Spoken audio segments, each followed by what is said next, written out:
Olá, pessoal! Sejam muito bem-vindos ao treinamento de orientação a objetos com C#. Na aula de hoje, um pouco de teoria.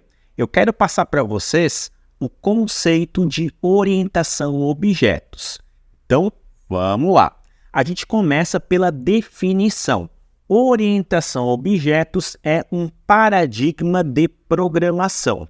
O que é paradigma? Basicamente, é a maneira que vocês vão estruturar ou arquitetar um sistema.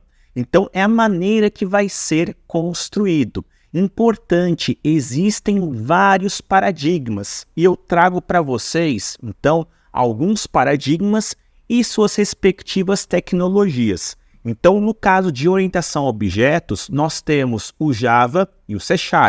Claro que existem outras linguagens que utilizam desse paradigma, mas outros paradigmas para vocês conhecerem são o funcional, o lógico, o declarativo, imperativo e também orientado a eventos. Esses são alguns paradigmas que nós temos disponíveis para poder desenvolver os nossos sistemas.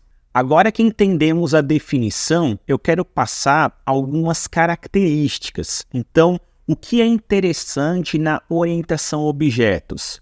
Primeira característica, a reutilização do código. Então, é muito bacana, a gente vai evitar ter aquele Ctrl+C, Ctrl+V. A gente consegue reutilizar estruturas. Isso é sensacional.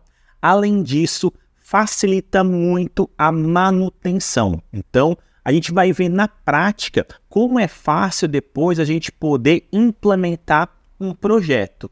E também outra característica muito importante é o encapsulamento. Veremos na prática, mas só para vocês saberem o que é o encapsulamento.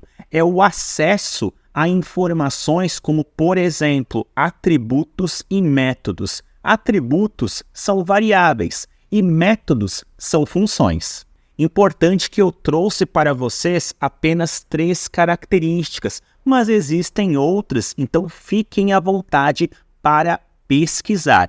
Inclusive, eu vou deixar um material complementar dos conceitos que estão sendo abordados nessa aula aqui embaixo na descrição do vídeo. Agora, pessoal, vamos falar um pouquinho do histórico. Bem, esse paradigma de orientação a objetos é algo novo? Na verdade, não.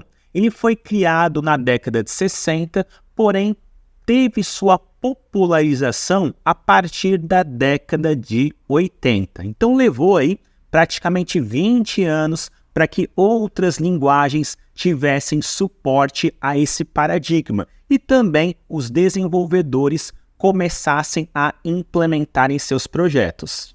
E existem 2 pessoas que tiveram uma importância fundamental na criação desse paradigma, que é o Ole Johan Dahl e também Christian Nygaard.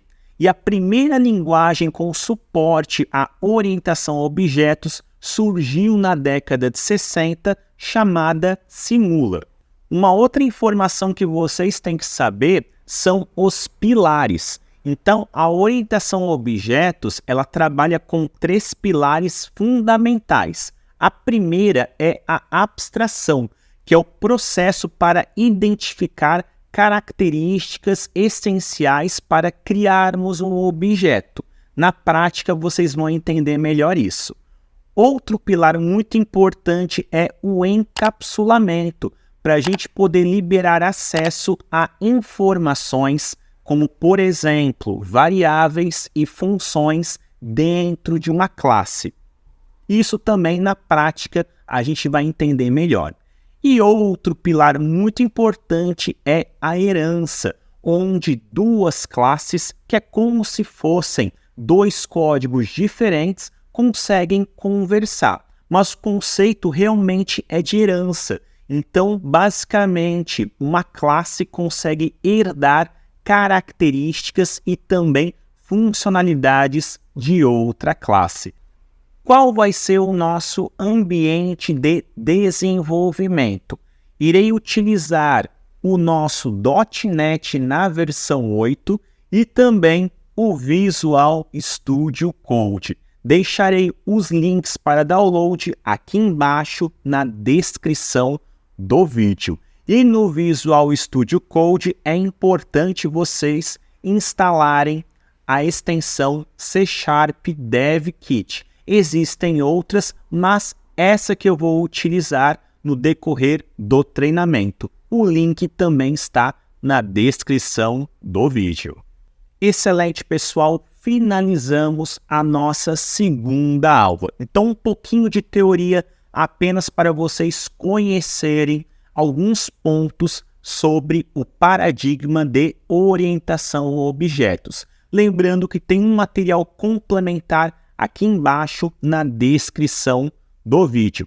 Tendo qualquer dúvida ou sugestão, eu fico à disposição. Não esqueçam daquele like, se possível, comentem aqui embaixo e até a próxima aula.